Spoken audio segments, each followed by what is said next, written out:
अस्सलामुअलैकुम। Welcome to my channel.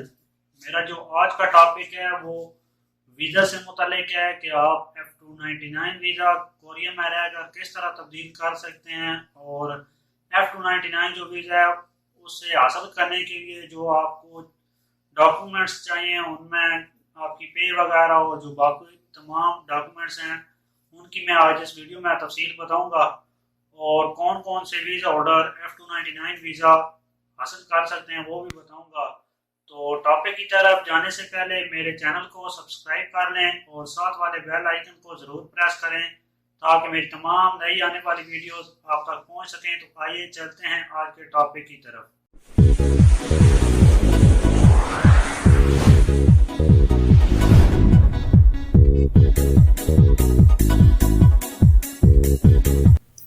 मेरा जो आज का टॉपिक है वो ब्रेकिंग न्यूज़ है एक F299 वीज़ा से मुतालिक कि जनवरी 2020 से जो F299 वीज़ा है उसका जो क्राइटेरिया है वो अभी जो इमिग्रेशन ऑफिस है उन्होंने अनाउंस कर दिया है। तो मैं आज इस वीडियो में मुकम्मल आपको बताऊंगा कि क्या क्या डॉक्यूमेंट्स आपको चाहिए और किस क्राइटेरिया के मुताबिक आप F299 वीज़ा हासिल कर सकते हैं। तो चलिए शुरू करते हैं। सबसे पहले मैं बताता चलूँ कि what is F299 visa. F299 visa is a long-term residence visa which allows additional works and run his her own business if she maintains his her current working field. F299 visa एक long term residence visa है जिसे आप लंबे अरसे तक यहाँ पे Korea में रह सकते हैं और ये आपको जो आप इजाफी यहाँ पे काम कर सकते हैं। अगर आप फैक्ट्री वर्कर हैं तो बाहर भी आप अपना ओपन फील्ड में कहीं भी पार्ट टाइम काम कर सकते हैं और अपना बिजनेस भी चला सकते हैं।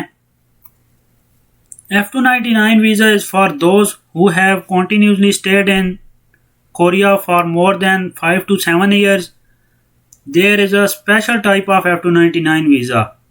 F299 वीज़ा उनके लिए है जो कोरिया में 5 साल से ज़्यादा या 7 साल से ज़्यादा रह रहे हैं लंबे अरसे से, तो वो अपना वीज़ा F299 में तब्दील कर सकते हैं।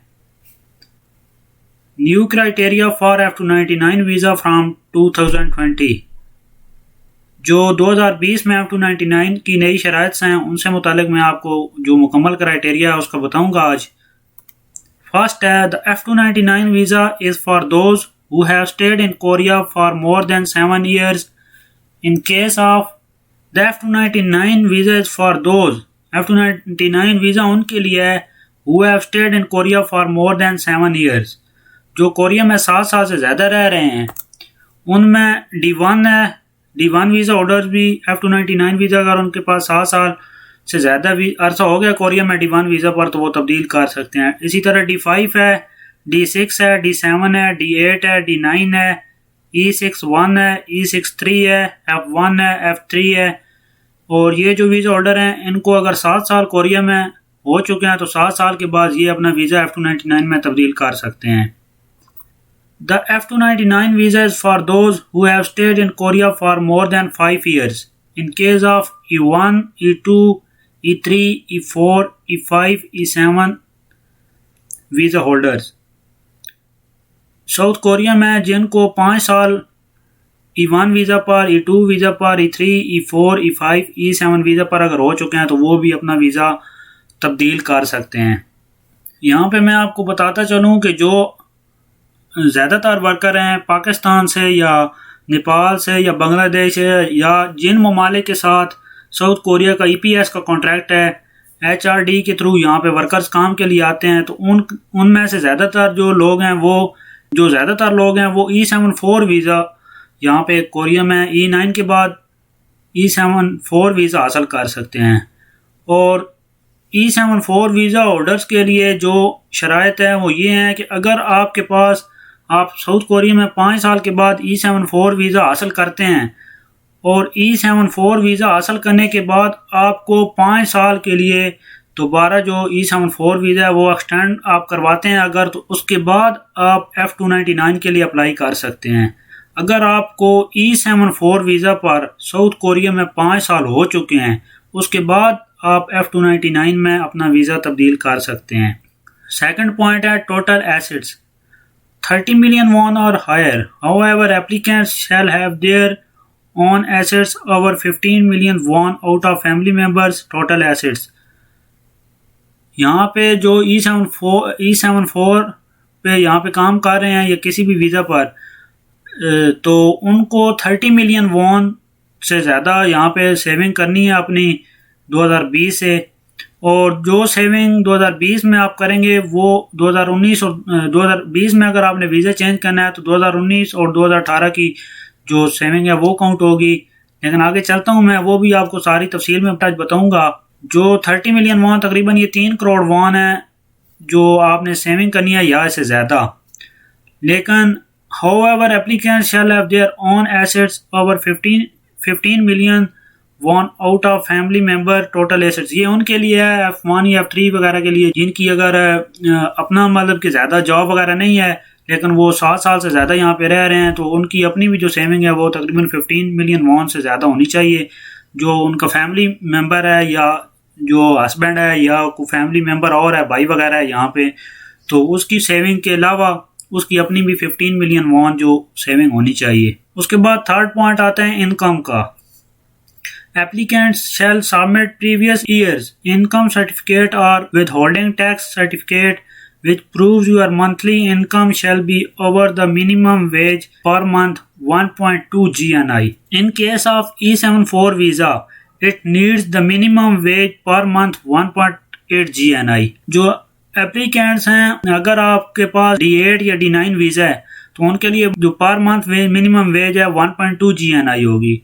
और अगर आप E74 वीज़ा होल्डर्स हैं तो आपकी जो मिनिमम जो वेज है, जो आपकी सैलरी है पर मंथ 1.8 GNI के हिसाब से काउंट होगी। Therefore, E2 और E7 visa holders are applying for F299 visa in 2020. Their monthly income average shall be over 20,94,181। तो ये तकरीबन जो अगर आपके पास E2 या E7 वीज़ा है तो अगर आपने 2020 में अप्लाई करना है वीज़ा F299 वीज़ा के लिए तो आपकी जो मंथली एवरेज पे होनी चाहिए वो तकरीबन 20,94,180 वन होनी चाहिए। और जो ईयरली जो तकरीबन पूरे साल की बनती है ये 2,51,30,160 वन बनती है। और ये जो कोरियन वन आप अगर हम उसके हिसाब से जो यहाँ पे लेबर की जो बेसिक पे है साउथ कोरिया में उसके हिसाब से अगर लगाएं तो 8,350 वन पर घंटा है, तो उसे 1.2 के साथ मल्टीप्लाई करेंगे और 209 घंटे और उसे 12 के साथ ज़रब देंगे तो ये तकरीबन आपकी बनती है 2,51,30,160 वन बनती है।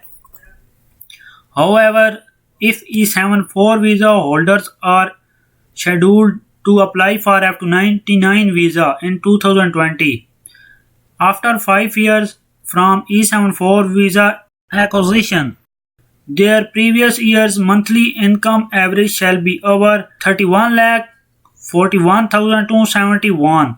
अगर आप E74 वीज़ा होल्डर हैं और अगर आप 2020 में F299 वीज़ा लेना चाहेंगे तो 5 साल आपको अगर E74 वीज़ा में हो चुके हैं, ये बात ज़हन नशीन कर लें कि वो लोग नहीं जिनको E74 वीज़ा हासिल की हुई 1 साल हुआ है या 2 साल उनका स्टैंड होता है या 3 साल होता है तो उसके बाद वो ले सकते हैं।